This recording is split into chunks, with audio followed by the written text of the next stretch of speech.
कुछ आवाजें बिना बोले ही दुनिया बदल देती हैं। कुछ लोग बिना कहे सब कुछ जीत लेते हैं और कुछ रास्ते ऐसे होते हैं जहां शोर नहीं, सिर्फ खामोशी चलती है। और आज हम बात करेंगे उस ताकत की जो शोर नहीं करती पर इतिहास रचती है, विन इन साइलेंस, यानी खामोशी से जीतना। हमारे समाज में अक्सर समझा जाता है कि जो ज्यादा बोलता है वही असरदार होता है, लेकिन क्या आपने कभी सोचा कि असली ताकत अक्सर खामोश होती है? पानी की गहराई कभी आवाज नहीं करती और जो पेड़ सबसे ज्यादा फलदार होता है वो झुक जाता है, बोलता नहीं।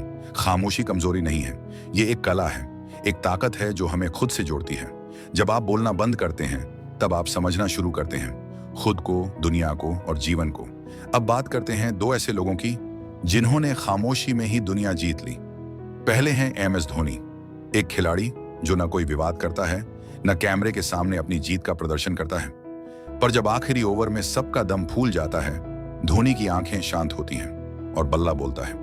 उनकी खामोशी में इतना आत्मविश्वास है कि वो मैदान पर भीड़ से नहीं, अपने मन से खेलते हैं। दूसरे हैं डॉक्टर APJ अब्दुल कलाम, भारत रत्न, वैज्ञानिक, राष्ट्रपति, लेकिन कभी घमंड नहीं, कभी प्रदर्शन नहीं।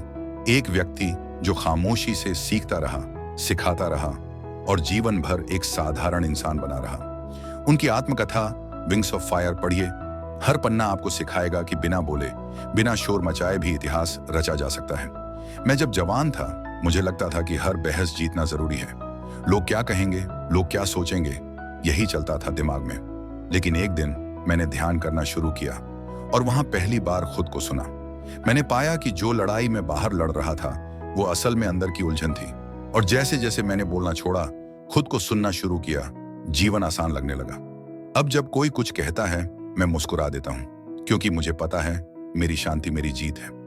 आज के सोशल मीडिया के जमाने में हर कोई अपनी बात कह रहा है, लेकिन क्या आपने कभी सोचा जो सच में कुछ बड़ा कर रहे होते हैं वो कहां होते हैं? जो लोग दिन रात इंस्टाग्राम पर नहीं दिखते वो अपनी जिंदगी गहराई से जीते हैं। जो स्टोरी में कम है वो इतिहास में ज्यादा है। खामोशी से काम करना मतलब ये नहीं कि आप डरपोक हैं, मतलब है आप अपने लक्ष्य पर केंद्रित हैं। आपको किसी को साबित नहीं करना, सिर्फ खुद को विकसित करना है। हर दिन कुछ पल सिर्फ खामोश बैठिए, बिना मोबाइल, बिना शोर, सिर्फ अपने साथ। जब आप खुद से जुड़ते हैं तो आप दुनिया से सही तरीके से जुड़ पाते हैं। हर बार जब कोई आपको भटकाने की कोशिश करे तो याद कीजिए, शेर कभी बहस नहीं करता, वो इंतजार करता है और फिर जीतता है। आप भी शेर बनिए, शोर नहीं, ध्यान में जाइए, बोलने से पहले सोचिए और दुनिया से पहले खुद को जीतिए। तो अगली बार जब आपको लगे कि जवाब देना है, कुछ साबित करना है, रुकिए, सोचिए क्या ये वाकई जरूरी है? क्योंकि अक्सर जो लोग ज्यादा बोलते हैं वो कम करते हैं और जो चुपचाप चलते हैं वो मंजिल पा लेते हैं। याद रखिए, खामोशी एक भाषा है जिसे सिर्फ आत्मा समझती है और जो इस भाषा में जीत जाता है वो सचमुच सफल होता है। अगर ये विचार आपके मन को छू गए हों तो इस वीडियो को लाइक करें, चैनल को सब्सक्राइब करें और बेल आइकन दबाना ना भूलें।